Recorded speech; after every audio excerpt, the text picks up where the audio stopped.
सभी किसान भाइयों को मेरा नमस्कार। और मैं आप सभी का धानुका एग्रीटेक लिमिटेड कंपनी की तरफ से आज की इस डिजिटल किसान गोष्ठी में सबका स्वागत करता हूं, अभिनंदन करता हूं। दोस्तों, लॉकडाउन से पहले हम या हमारी टीम, धानुका की टीम आप तक, आपके गांव तक, आपके खेत तक पहुंच जाती थी और आपको सलाह देती थी। लेकिन लॉकडाउन के बाद चूंकि पूरा मूवमेंट बंद है तो हम लोग आप लोगों के पास पहुंच नहीं पा रहे हैं, तो हमारे टीम मेंबर आप तक फोन द्वारा पहुंचने की कोशिश कर रहे हैं, आपको कुछ जानकारी देने की कोशिश कर रहे हैं। वो कहते हैं ना, आवश्यकता ही आविष्कार की जननी होती है। तो हम लोगों ने सोचा कि आपसे फेस टू फेस मुलाकात कैसे हो, तो फिर ये सोचा कि हम इस जूम के ऊपर एक मीटिंग करें जिससे कि आपसे फेस टू फेस मुलाकात हो सके। तो दोस्तों, इसी के साथ मैं आगे बढ़ूंगा।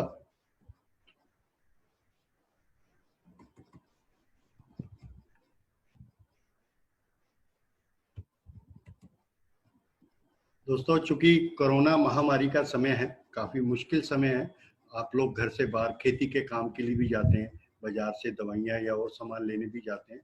तो मैं यही कहूँगा कि अपना सेफ्टी का ध्यान रखें, अपने हाथों को बार बार सैनिटाइजर से या किसी भी साबुन से थोड़ी थोड़ी देर बाद धोते रहें, जिससे कि वायरस आपके हाथों पे ना रुक सके, वो मर जाए।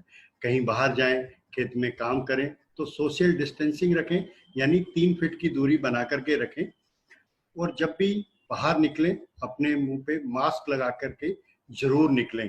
और जब भी बाहर रहें तो अपने हाथों को, जैसे अपनी आदत होती है अपने मुंह को, नाक को हम हाथ लगाते हैं, वो नहीं लगाएं। और क्या कहते हैं कि जो सूचना भारत सरकार द्वारा या राज्य सरकार की वेबसाइट पे कोरोना को लेकर के हैं, उसी पे विश्वास करें, अफवाहों पे ध्यान ना दें। तो मैं यही कहूँगा कि जब भी इस तरह का कोई सिम्टम दिखे तो डॉक्टर को दिखाएं।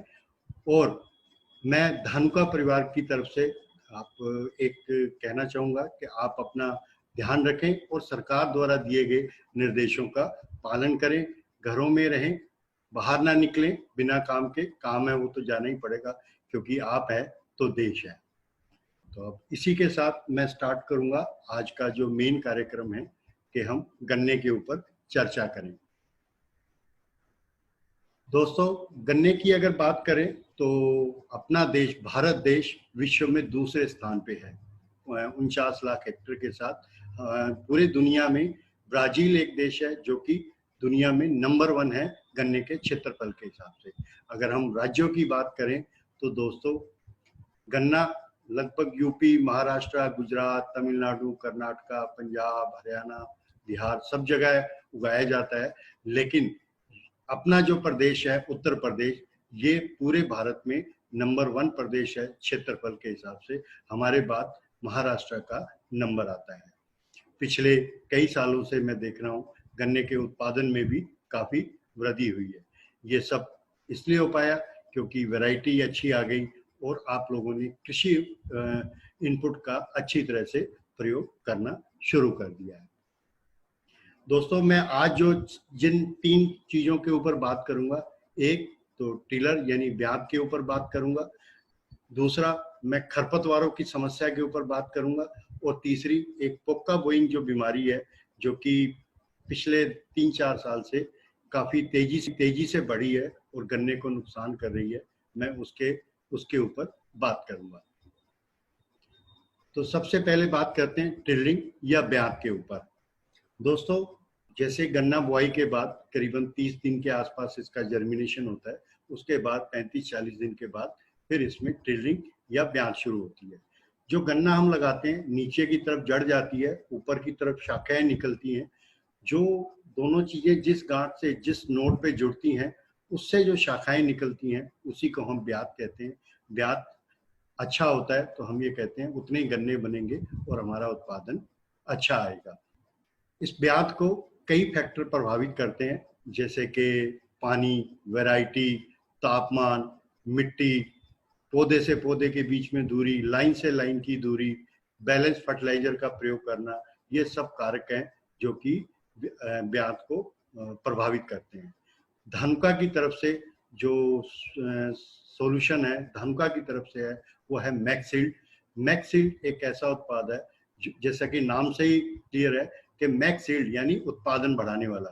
मैक्सील्ड के प्रयोग से हम गन्ने की ब्यात बढ़ा सकते हैं जिससे गन्ने का उत्पादन ज्यादा है। इसको हम 35-40 दिन से लेकर के 80-90 दिन तक इस्तेमाल कर सकते हैं। इसकी मात्रा 250 से 350 ml प्रति एकड़ लगेगी। इसको आप स्प्रे गन्ने में स्प्रे करना है। मैक्सील्ड किसी भी इंसेक्टिसाइड फंजीसाइड के साथ मिक्स हो सकता है, मिल सकता है, यानी किसी के साथ भी मिला करके आप इसको स्प्रे कर सकते हैं। अब मैं बात करूंगा खरपतवारों की। दोस्तों खरपतवार 3 तरह के होते हैं, सकरी पत्ती के खरपतवार, चौड़ी पत्ती के खरपतवार और सहजेज या जिसको हम कहते हैं मोथा। दोस्तों मोथा दुनिया का सबसे खतरनाक खरपतवार माना जाता है।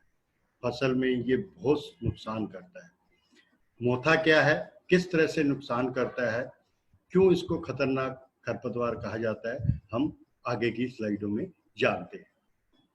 मोथा दोस्तों इसके अलग अलग प्रदेशों में अलग अलग नाम है। कहीं इसको मोथा, कहीं इसको भादा, कहीं डीला, कहीं गोदरा, अलग अलग नाम से जाना जाता है। ये बहुत ही कहते हैं कि खतरनाक खरपतवार पूरे साल रहता है खेत में। दिखता ये घास की तरह है लेकिन ये सेजेज फैमिली या कंद फैमिली से संबंधित है। दुनिया भर में ये 50 से ज्यादा फसलों में मोथा पाया जाता है। मोथे में करीबन 8 से 12 गांठें होती हैं। इसके नीचे ऊपरी 6 इंच तक, मिट्टी के 6 इंच तक 70-80% गांठें रहती हैं। बाकी की जो गांठें हैं वो नीचे 6 इंच के नीचे पाई जाती हैं। इसकी एक गांठ 3 सप्ताह में नई गांठों का निर्माण शुरू कर देती है। दोस्तों खेत में अगर 100 मोथे हैं तो चूंकि उसके नीचे हम एवरेज भी 10 गांठें मान लें तो आप ये मान लो वो 100 नहीं 1000 हैं, क्योंकि हर एक गांठ एक मोथा कम से कम पैदा कर सकती है। अगर एक गांठ के 2 टुकड़े कर दें तो 2 मोथे भी उग के आ जाते हैं। इसी वजह से इसको खतरनाक खरपतवार कहा जाता है। मोथा इसके बीज से नहीं फैलता। इसके जो फ्लावर होते हैं वो डोरमेट होते हैं, उनमें मतलब वो प्रजनन मतलब वो इससे नहीं फैलता मोथा। ये फैलता है इसकी गांठों से, और जो गांठें जो जिस धागे से जुड़ी होती हैं राइजोम से, उससे फैलता है। इन गांठों को अगर 4 टुकड़ों में काट दिया जाए तो 4 मोथे उग के आते हैं। एक मोथा प्रतिदिन एक नई गांठ पैदा कर सकता है। आप ये देखिए, एक मोथा प्रतिदिन एक नई गांठ पैदा कर सकता है। इसीलिए ये खरपतवार सबसे ज्यादा खतरनाक है, जो कि खेत से खत्म नहीं होता है। इससे नुकसान क्या होता है दोस्तों, जब मोथा खेत में होगा तो गन्ने के अंकुरण पे भी, जर्मिनेशन पे भी प्रभाव पड़ेगा। हम ये जानते हैं 1 बाई 1 मीटर का एरिया अगर हम लें तो गन्ने तो 5-7 आएंगे, लेकिन अगर हम मोथों की संख्या की बात करें तो 1000 भी आ सकते हैं उसमें। जब 1000 मोथे होंगे, गन्ने 5-7 होंगे या 10 होंगे, तो जमीन से जो उर्वरा शक्ति है, जो भोजन है, वो मोथे ज्यादा ले जाएंगे, जिससे गन्ने की फसल को उपयुक्त न्यूट्रिएंट मिल नहीं पाता और जर्मिनेशन कम होता है। चूंकि न्यूट्रिएंट मोथा ले लेता है, इसी वजह से ट्रिलिंग या ब्यात भी कम हो जाती है। अगर ब्यात कम हो गई तो उपज अपने आप कम हो जाती है। अकेला मोथा पूरे साल में करीबन 12% तक की उपज की कमी कर सकता है। अगर मैं कहूं कि हमारे पास 350 क्विंटल अगर हमारी एवरेज पैदावार आ रही है तो वो कायदे से 400 क्विंटल आ सकती है अगर हम मोथे को पूरी तक नियंत्रित कर लें। हम लोग यूरिया के 4 बैग 1 एकड़ में लगभग डालते हैं। 30% के लगभग न्यूट्रिएंट या एन इस मोथे को चाहिए, यानी 200 किलो में 30% को सोचें तो 60 किलो यूरिया प्रति एकड़ हर साल मोथे को चाहिए। यानी आपने 4 बैग डाले, 200 किलो डाला, 60 किलो तो मोथा ले गया। पोटास हम 1 बैग डालते हैं 1 एकड़ में, उसमें 30 किलो अकेले मोथे को चाहिए। अब आप देख सकते हैं कि किस तरह से ये आपके न्यूट्रिएंट ले लेता है। इसके अलावा जिस खेत में मोथा ज्यादा होता है उस खेत में पानी भी आपको जल्दी देना पड़ता है। मैं कहूँगा पूरे साल में 1 या 2 पानी आपको ज्यादा देने पड़ जाते हैं। हम लोग तरीके ट्रैक्टर से, फावड़े से, खुरपी से, ये तरीके हैं जिससे मोथा नियंत्रित करने की कोशिश करते हैं। बट दोस्तों आप लोग सहमत होगे मेरे साथ कि ये सब करने के बाद भी मोथा नियंत्रित नहीं होता है, और मोथा 3 से 5 दिन में, उतना ही नहीं, क्योंकि उसकी गांठें कट जाती हैं, तो ये डबल होकर के, यानी 100 मोथे थे तो 200 मोथे तक उग के खेत में वापस आ जाते हैं। यानी नुकसान खत्म नहीं होता, इसकी गांठें जिंदा रहती हैं। दोस्तों ये तो था कि मोथा नुकसान करता है, ये बात थी पहले जब तक सेंप्रा का इंट्रोडक्शन नहीं हुआ था।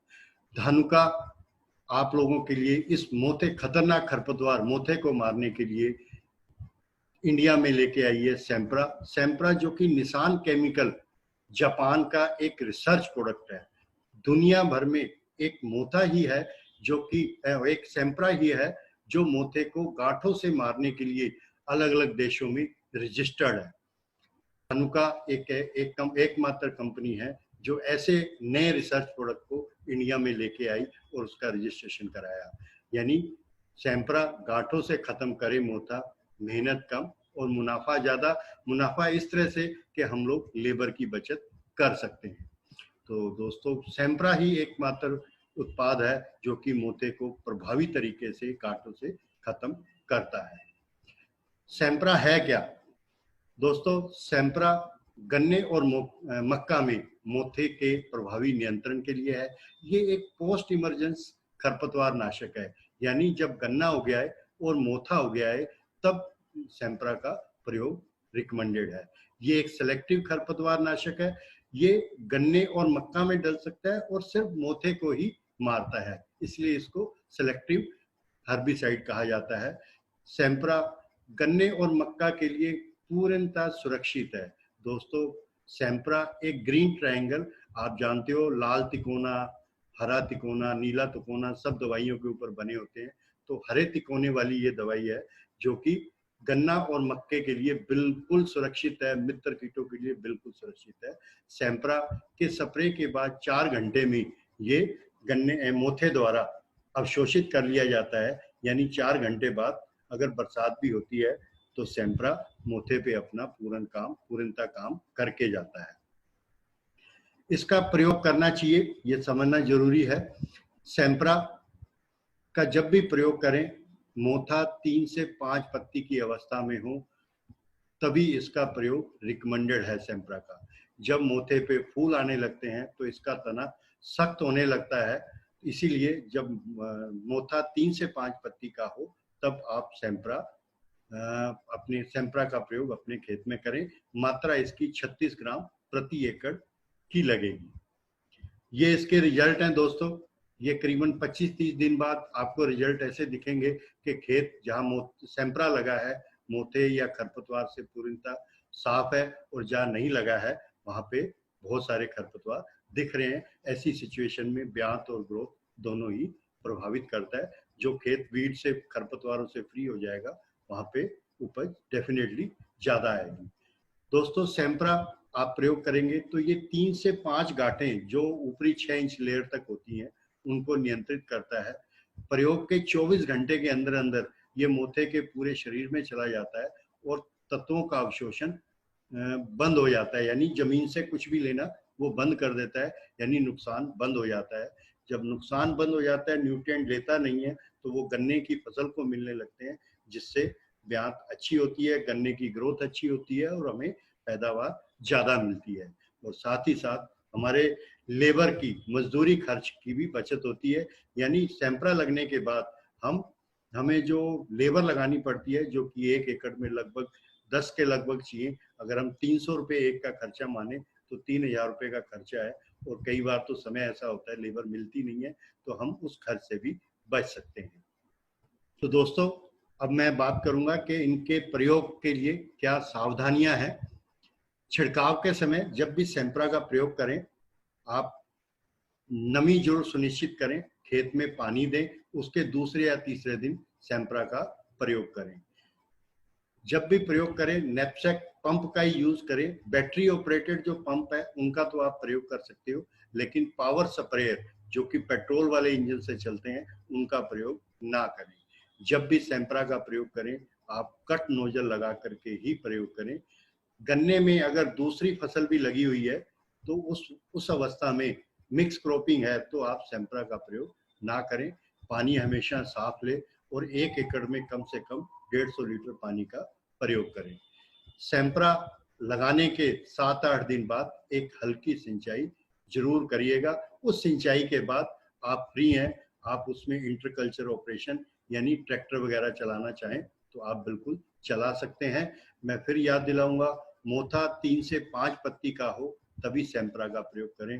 दोस्तों सेम्प्रा तो चूंकि मैंने बताया था मोथा ही मारता है, लेकिन अगर अपने गन्ने के खेत में दूसरे सकरी पत्ती के और चौड़ी पत्ती के खरपतवार हैं तो आप कोई भी दूसरा सिस्टेमिक हर्बिसाइड सेम्प्रा के साथ मिला करके प्रयोग कर सकते हैं, जिससे सभी तरह के खरपतवार नियंत्रित हो जाएंगे। दूसरे जो सिस्टेमिक हर्बिसाइड है जैसे कि मेट्रीब्यूजन, इस तरह के उत्पादों के साथ मिला करके आप इसका प्रयोग कर सकते हैं।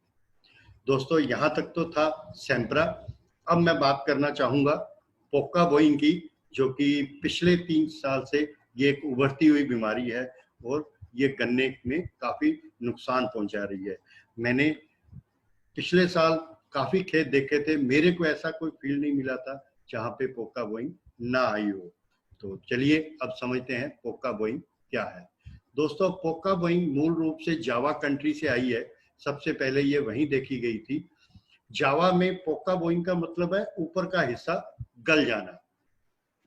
तो पोका बोइंग का मतलब है यानी गन्ने का ऊपर का हिस्सा जहां से नई पत्ती निकलती है, ये बीमारी बढ़ती है तो वो गलने लगता है।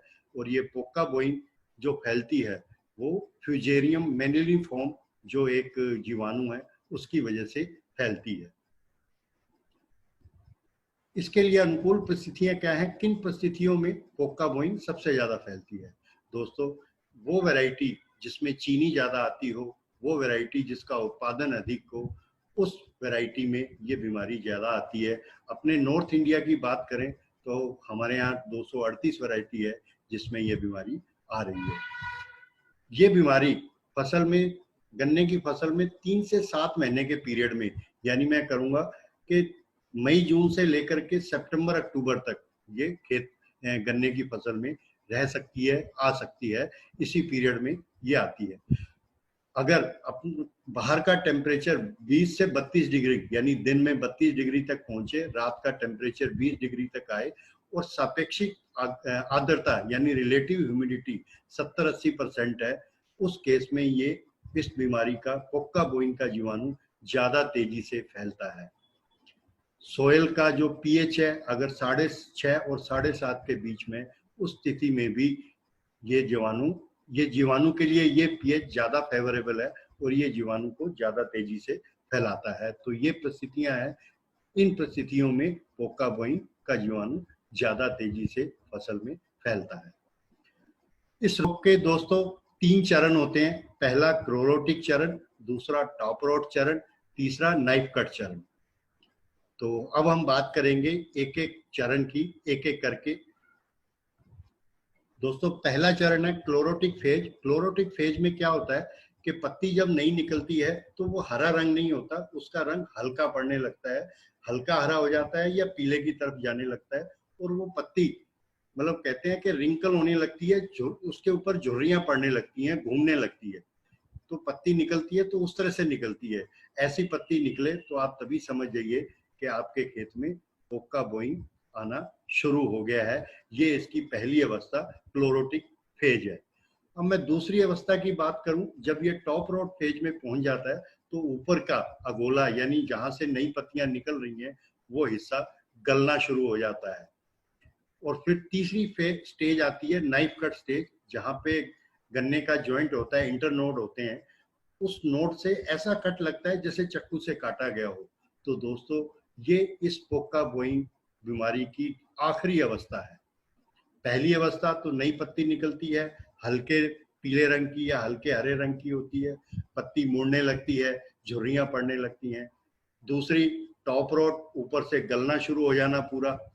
तीसरी नाइफ कट स्टेज, जब चाकू जैसे कट पड़ने लगते हैं। जब ये ऊपर से गलने लगती है तब हमें वहां से बदबू जैसी भी आने लगती है। तो तो ये पहचान है कि आपके खेत में ये पोका बोइंग आ गई है।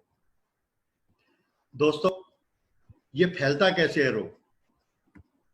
अगर आपने बीज उस खेत का लगाया है जिस खेत में पोका बोइंग पिछले साल आई थी, उस खेत में ये बीज द्वारा भी फैलती है, तो बीज बोई लगा है तो उस खेत में पोका बोइंग आने की संभावना ज्यादा होती है। इसका जीवाणु, पोका बोइंग का जीवाणु हवा द्वारा भी फैलता है। पोका बोइंग का जीवाणु मिट्टी द्वारा भी फैलता है, ये सिंचाई के पानी द्वारा भी फैलता है, ये बरसात द्वारा भी फैलता है।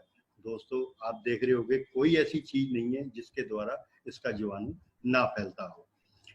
दोस्तों, एक इसका जीवाणु पूरे 12 महीने तक खेत में बना रहता है, यानी जैसे ही मौसम इसको एडवर्स मिलता है, अपना फेवर का नहीं मिलता, तो ये छुप जाता है जमीन में, स्टेबल में पड़ा रहता है, और जैसे ही वातावरण मतलब सही आता है इसके फेवरेबल, तो ये निकल करके फिर फैलने लगता है। तो इसीलिए हम लोग इसको खतरनाक बीमारी पोका बोइंग को कहते हैं। दोस्तों, ये नुकसान क्या करती है? ये गन्ना शोध संस्थान शाहजहांपुर में एक स्टडी हुई थी जिसमें वैज्ञानिकों ने ये पाया कि अगर पोका बोइंग को नियंत्रित ना किया जाए तो ये 40 से 60% तक शुगर रिकवरी कम कर देती है। यानी शुगर रिकवरी अगर 10% आ रही है तो 5-6% ही रह जाएगी अगर इसको नियंत्रित ना किया जाए। दूसरा, उत्पादन भी 15-20% कम कर देती है। अगर 100 क्विंटल गन्ना निकलता है तो अगर हम मान लें कि 15% भी कम करती है तो 15 क्विंटल गन्ना कम हो जाता है, तो इतना ये नुकसान करती है। तो दोस्तों, अभी आपने देखा कि ये किस तरह से फैलती है पोका बोइंग और किस तरह से नुकसान करती है हमारे गन्ने को। दोस्तों, मेरा आज का संबोधन यहीं तक था। मैं समझ सकता हूं कि आप लोगों के पास बहुत सारे क्वेश्चन होंगे, बहुत सारे प्रश्न होंगे जो आप पूछना चाह रहे होंगे, लेकिन चूंकि समय का अभाव है तो मैं यही कहूंगा कि यहाँ पे एक नंबर लिखा हुआ है 9999231961। आप इस नंबर पे अपना, ये व्हाट्सएप नंबर है, इस नंबर पे आप अपना नाम, अपने गांव का नाम और डिस्ट्रिक्ट का नाम लिख करके आप इस पे व्हाट्सएप कर सकते हैं। आपका कोई प्रश्न हो आप उस पे लिख के भेज सकते हैं। इसके अलावा भी कोई समस्या है तो आप इस पे लिख के भेज सकते हैं, जिससे हम आप तक पहुंच पाए, आपको आपकी कोई भी गन्ने की समस्या है उसका समाधान कर पाए। मैं एक चीज और कहना चाहूंगा कि हमें आपके सुझाव भी चाहिए। आज ये हम लोगों ने डिजिटल मीटिंग करी है, आप हमें सुझाव दें कि यह आपको कैसी लगी और इसमें हमें और क्या सुधार करने चाहिए, ताकि हम अगला सेशन जिसमें हम और भी फसलों के संबंधित फसलों समस्याओं को लेके आएंगे, आप लोगों के बीच में आएंगे, आप लोगों को बताएंगे। तो आपका सुझाव भी आमंत्रित है इसी नंबर पे, ताकि हम अगली जब डिजिटल मीटिंग करें तो और अच्छे तरीके से कर पाए। तो मैं अपनी बात समाप्त करने से पहले एक बार फिर से बताना चाहूंगा कि आज हम लोगों ने 3 चीजों की बात करी। एक, बेहतर ब्यात कैसे हो, उसके लिए हम लोगों ने बात करी मैक्सील्ड की, जिसको कि 300 ml प्रति एकड़ की दर से प्रयोग करना है, जिससे हमारी ब्यात अधिक हो, टिलरिंग अधिक हो और हम अधिक उत्पादन ले पाए। दूसरा, हम लोगों ने खरपतवारों की बात करी और उसमें भी मोथे की बात करी, जो दुनिया का सबसे खतरनाक खरपतवार है, जिसका के नियंत्रण बड़ा मुश्किल काम है, क्योंकि इसके नीचे गांठें हैं जो कि इसको फैलाती रहती हैं। दोस्तों, उसके भी नियंत्रण की हम लोगों ने बात करी, और वो है सेम्प्रा के साथ। सेम्प्रा जो कि एक निशान केमिकल जापान का उत्पाद है, तो आप सेम्प्रा लगाएं, मोथे को खेत से दूर भगाएं और अधिक मुनाफा कमाएं। सेम्प्रा सभी तरह के सिस्टेमिक हर्बिसाइड के साथ मिल सकता है, तो अगर गन्ने के खेत में दूसरे खरपतवार हैं तो आप इसके साथ मिला करके प्रयोग कर सकते हैं, जिससे सभी तरह के खरपतवार नियंत्रित हो जाएं। लास्ट में हम लोगों ने पोका बोइंग की काफी डिटेल में बात करी कि ये बीमारी किस तरह से आती है और किस तरह नुकसान करती है। आप लोगों ने देखा कि ये 15-20% करीबन उत्पादन का कम कर देती है गन्ने में, और चीनी की रिकवरी कम कर देती है। तो धन्यवाद दोस्तों सुनने के लिए और हमारे साथ जुड़ने के लिए। नंबर एक बार फिर नोट कर लें, 99 99 231 961। इस पे आप अपने सुझाव, अपनी गन्ने या किसी और फसल से संबंधित समस्या है, आप इस पे लिख के भेज सकते हैं और हम या धानुका की पूरी टीम आपके सपोर्ट के लिए है, आप तक पहुंचेगी, आपकी समस्याओं का समाधान करेगी। धन्यवाद। जय जवान, जय किसान, जय विज्ञान। Thank you.